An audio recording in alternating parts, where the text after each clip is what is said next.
ایک نعت خواں تھے بہت غریب مفلوق الحال، جن کی جوان بچیاں تھیں شادی کے قابل،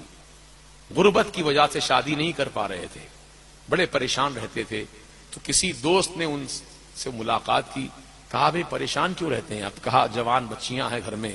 یہی سوچ سوچ کر پریشان ہوتا ہوں کہ ان کی شادی کا انتظام کیسے ہوگا، کیونکہ آج کل بغیر جہیز کے، بغیر لین دین کے شادیاں نہیں ہو رہی ہیں، جبکہ مسلمانوں کو چاہیے کہ نیک سیرت بچی اور دین کا جذبہ رکھنے والی بچی کو پسند کرو، چاہے وہ غریب گھرانے ہی کی کیوں نہ ہو، اللہ تم کو مالدار بنا دے گا۔ تمہاری بات چل رہی تھی کہ وہ نعت خواں بہت غریب تھے، مفلوق الحال تھے، بچیوں کی شادی کے لیے پریشان تھے۔ تو ان کے دوست نے کہا، ارے میاں پریشان کیوں ہوتے ہو، جاؤ اجمیر شریف میں جاؤ، سرکار غریب نواز کی بارگاہ میں چلے جاؤ، وہاں نعت شریف سنا دو یار کھڑے ہو کر، اللہ تعالیٰ تم کو ایسا نواز دے گا غریب نواز کے صدقے میں بچیوں کی شادی کا انتظام ہو جائے، پریشان کیوں ہوتے ہو۔ تو یہ نعت خواں چلے آئے اجمیر مقدس، اجمیر شریف آئے، صبح فجر کا وقت تھا، ادھر مسجد کے میناروں سے اذان کی آواز بلند ہو رہی تھی، اللہ اکبر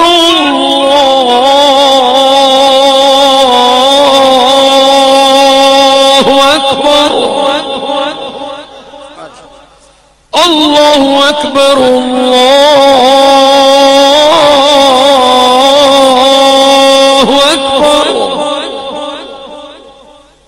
صدائے دلربا بلند ہوئی، اذان مکمل ہوئی، یہ نعت خواں مسجد میں داخل ہوئے، نماز فجر ادا کی، بارگاہ غریب نواز میں حاضری دی، اور قریب کھڑے ہو کر آستانے کے نعت رسول مقبول صلی اللہ تعالی علیہ وسلم پڑھنے لگے، بڑے اچھے انداز میں، بڑی پیاری آواز میں، لوگ سن رہے تھے، بڑے مست ہو کر سن رہے تھے، لیکن کوئی چھوٹا پیسہ بھی نذرانہ نہیں دیا۔ ابھی ہمارے شریف بھائی نے نعت پڑھی تو آپ نے ماشاءاللہ اٹھ اٹھ کر نذرانہ ادا کر دیا، جس کو جو اللہ دیا، نذرانہ دیا نا آپ نے، ماشاءاللہ، اللہ تعالیٰ اور برکت دے آپ کے کاروبار میں، روٹی روزی میں، محبت رسول میں آپ نے دیا، اچھا کلام سن کر دیا، اچھی آواز سن کر دیا، اللہ پاک آپ کو اور نوازے۔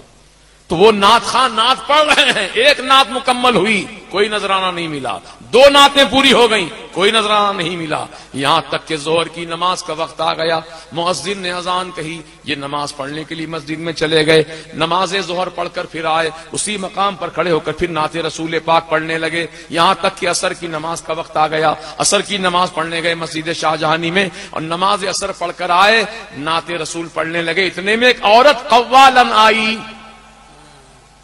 کون آئی؟ قوالن آئی، آ کر کے وہ بیٹھی اور اس نے اپنے ساز پر کچھ کلام سنایا، ڈھیر سارے نوٹ لوگوں نے اس کو نذرانے میں دے دیا، اور یہ اٹھی، سلام ماری غریب نواز کی بارگاہ میں، وہاں سے رخصت ہو گئی۔ یہ نعت خواں جو کھڑے تھے صبح سے شام تک نعت پڑھتے ہوئے، ان کو چھوٹا پیسہ بھی نہیں ملا، اور اس کو ڈھیر سارے نوٹ مل گئے، تو ان کو غصہ آ گیا، ان کو غصہ آ گیا، واہ غریب نواز، یہی تمہارے در کا انصاف ہے؟ میں صبح سے شام تک نعت رسول پڑھتا رہا، مجھے کچھ نہیں دیا تم نے، اور اس کو سب کچھ دے دیا۔ یہ کہہ کر انہوں نے، ان کے ہاتھ میں چھڑی تھی، غریب نواز کی چوکھٹ پر، وہیں قریب میں کھڑے تھے، چوکھٹ پر، مزار پہ نہیں، چوکھٹ پر انہوں نے دو چھڑی اس طرح ماری، غصے میں چھڑی مار کر وہاں سے چل دیے، نکل گئے اجمیر سے۔ ابھی کچھ دور، شہر سے دور باہر گئے تھے کہ ادھر سے کوئی آ رہے ہیں آنے والے، جن کے ہاتھ میں کچھ تھیلیاں ہیں، وزندار تھیلیاں، وہ اٹھا کر لا رہے ہیں۔ جب آمنا سامنا ہوا تو کہا، لو یہ تھیلیاں لو، جاؤ اپنے بچیوں کی شادی کا انتظام کرو۔ جو تھیلیاں کھول کر دیکھا تو اس میں سونے کے سکے بھرے ہوئے ہیں، اللہ اکبر۔ یہ پریشان ہو گئے، وہاں مانگا تھا آستانے میں تو نہیں ملا، راستے میں مل رہا ہے، وہ بھی اجنبی آدمی لا کر دے رہے ہیں۔ تو کہا، حضرت آپ ہیں کون؟ کہا، میرا عطا پتا کیوں پوچھنا چاہتا ہے تو جس مقصد سے آیا تھا اجمیر شریف، تیرا مقصد پورا ہو گیا، جا اپنے گھر جا، اپنی بچیوں کی شادی کا انتظام کر۔ کہا، حضور نہیں، آپ نام تو بتائیے، آپ کا نام کیا ہے، آپ کہاں رہتے ہیں؟ قدموں کو پکڑ لیا، بیٹھ گیا راستے میں۔ کہا، ارے میرا نام کیا پوچھتا ہے تو؟ انہوں نے اپنی پیٹھ کے اوپر سے کپڑا اٹھایا، کہا، دیکھ دو چھڑی کے نشان میری پیٹھ پر، اللہ اکبر۔ یہ کہا دکھلایا تو تڑپ گیا، قدمان مبارک میں لوٹنے لگا غریب نواز،